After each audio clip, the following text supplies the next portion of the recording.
हैं हमारे साथ गौरव शर्मा जी हैं। हम लोग यहाँ हमेशा आते हैं और यहाँ इस जो कमेटी है इसका बहुत ही प्यार मिलता है। यहाँ पर यमुना पार की बहुत सारी जनता आती है।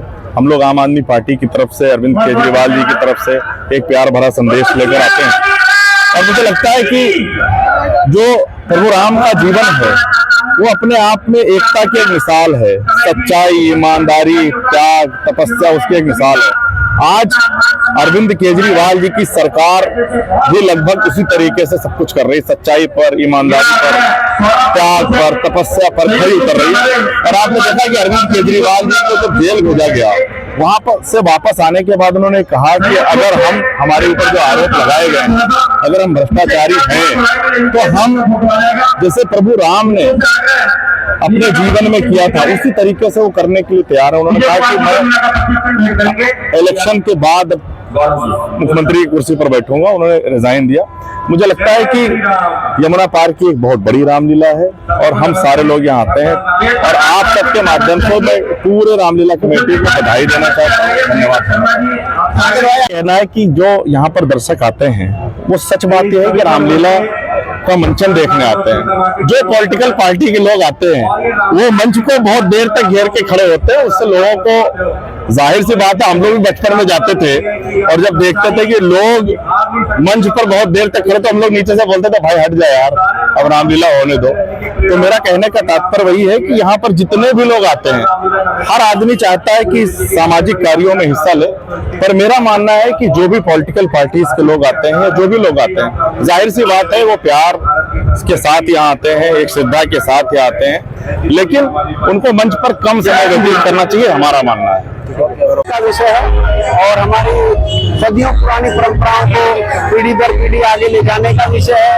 ये तो बुराई पे अच्छाई की जीत का विषय है और पारिवारिक मूल्यों को जानने का कि कैसे एक बेटा अपने बाप का कैसे आज्ञाकारी हो सकता है, एक पत्नी कैसे पति की पतिव्रता हो सकती है, एक भाई कैसे भाई का मतलब भाई हो सकता है।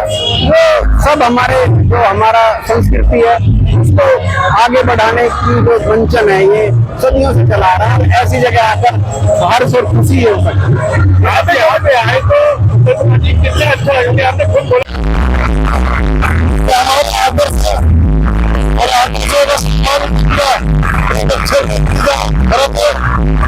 और कुदरत ने भी इस चीज को कही है कि दुनिया के रहने वाले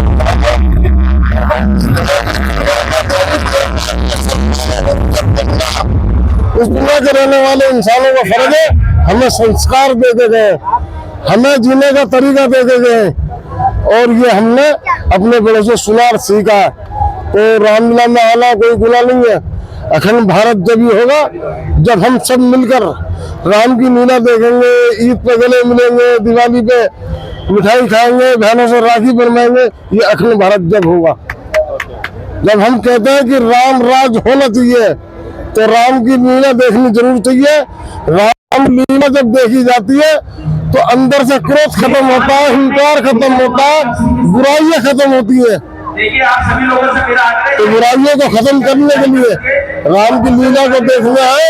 हमें अच्छा लग रहा और अखंड भारत के लिए प्रार्थना करते कि ये देश अखंड भारत बने, बहन बेटियों का सम्मान हो, बुजुर्गों की इज्जत हो और इस देश की हिफाजत और सुरक्षा हो। इस देश के अंदर से भेदभाव, नफरत के बीच जो लोग बात बोले खत्म हो।